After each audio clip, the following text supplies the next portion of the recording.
ಕೈಲಾಗದ ಯುದ್ಧದ ಭಯವನ್ನು ತೋರಿಸುವ ಜನಾರ್ದನ.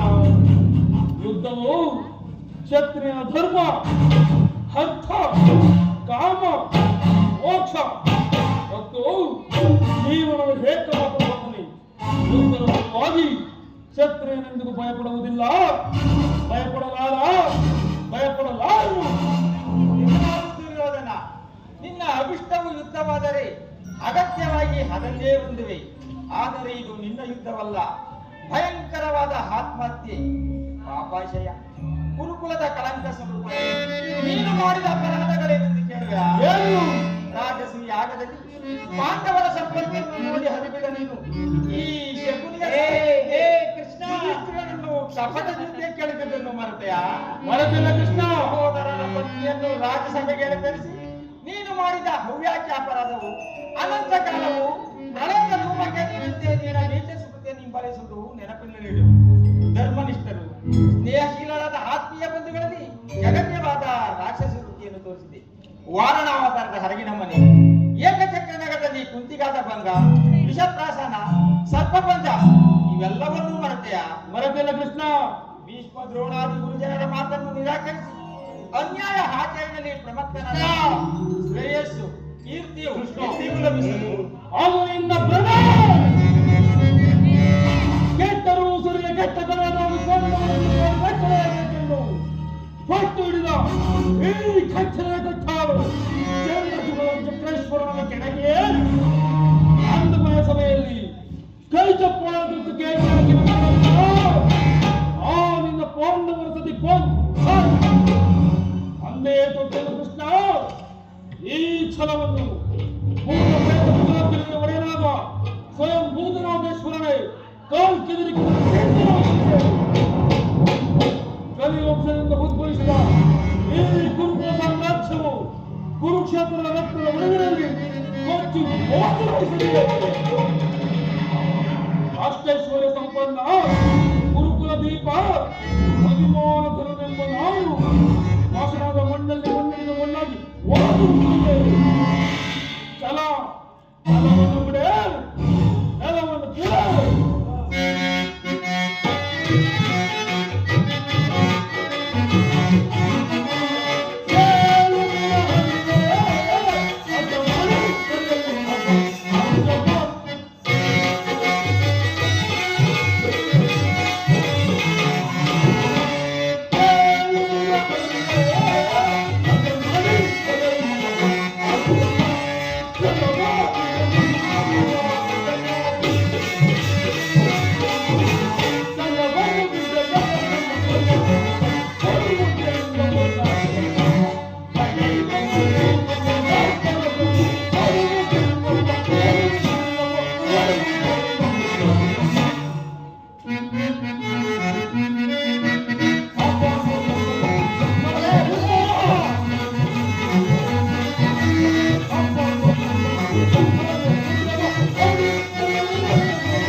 ಅದು ದೊರಕುವುದು ರಣರಂಗದಲ್ಲಿ, ಶಸ್ತ್ರಾಸ್ತ್ರದಲ್ಲಿ.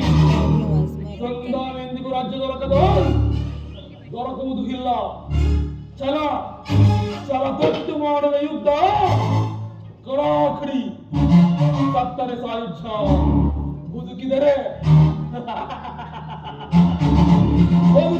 ಅಖಂಡ ಸಂಘರ್ಷ. ಇದೇ ಈ ಗುರುಕುಲ ಚಕ್ರೇಶ್ವರನ ಅಂತಿಮ ನಿರ್ಧಾರ. ಹೋಗಿ ಹಾನನ್ನ ಹೇಳಿಕೊಂಡು ನಿಂತಿರುವುದು. ಸಂಗ್ರಾಮ ಸಲಕರಣೆಗಳನ್ನು ಬಡಿಪಡಿಸಿಕೋನೆಂದು. ದುರ್ಯೋಧನ, ಗರ್ಭಿತವಾದಿಗಳನ್ನು ನೀನು ಎಷ್ಟು ಮಾತ್ರ ಸೇರಿಸಬಲ್ಲೆ?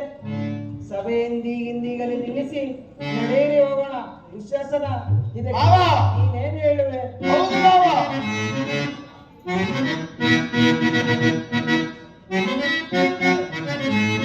ಪಾಂಡವರ ಪುಡಿಕ ಇವೆ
ಚಿಂತ